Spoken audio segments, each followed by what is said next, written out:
This broadcast is protected under the First Amendment of the United States Constitution, the same Constitution that scumbag cops like to trample when they think nobody's watching. What you're about to hear is not polite, it's not sanitized, and it damn sure ain't approved by the people in power. This is broadcasted from the void, and I'm Nomad, your voice in exile. Bad apple of the day. Strap in, because this one's rotten to the goddamn core. Meet Marlon Campo, ex-sergeant, community outreach golden boy, academy instructor, and now, officially, a stalker, a predator, a walking headline of hypocrisy. Campo wasn't some faceless beat cop. He was the guy they trotted out for photo ops, training cadets, shaking hands, selling the image of reform. The guy who's supposed to be molding the next generation of cops. And what does he do? He uses that position of trust to allegedly prey on a female recruit. Paid administrative leave, they called it. Translation: vacation with benefits while the department swept shit under the rug.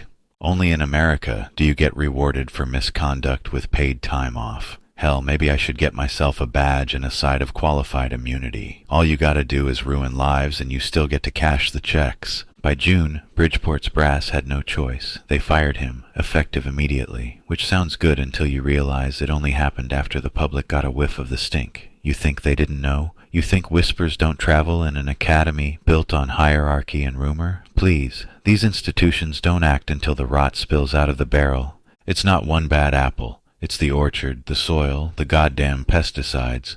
Campo was the fruit, sure, but the system watered him, nurtured him, and put him up on the shelf as an example of excellence.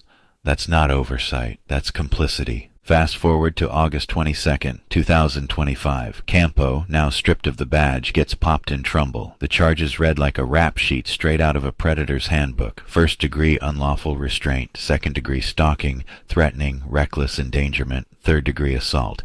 A protective order slapped on top. Bond, $100,000. That's pocket change in the twisted economics of police protection. They call it restraint. I call it a caged animal finally getting cornered. But don't worry, folks, he's still out on bond, free to pace around while the court system moves slower than molasses in January. Let's talk institutions. The Connecticut Post Council froze academy classes after whispers of misconduct. You know what that tells me? They already knew the walls were cracking, but instead of tearing the place down and disinfecting it, they slapped up some duct tape and waited for the storm to pass. And now we've got cadets caught in limbo and a community wondering who else slipped through those walls. If this guy was the instructor, the so-called role model, then what the hell are his students carrying out into the streets right now? You want to fix policing? Stop worshiping the badge and start investigating the culture that breeds this shit. Marlon Campo, once a sergeant, now a disgrace, not just a bad apple, he's proof the orchard is poisoned. October 2nd, 2025, he's back in court. We'll be watching, we'll be calling it out, because if you leave it to the system, justice will rot in the same barrel that produced him. This has been Bad Apple of the Day. You're not crazy, they're just lying. Until next time, this is Nomad, signing off from the void.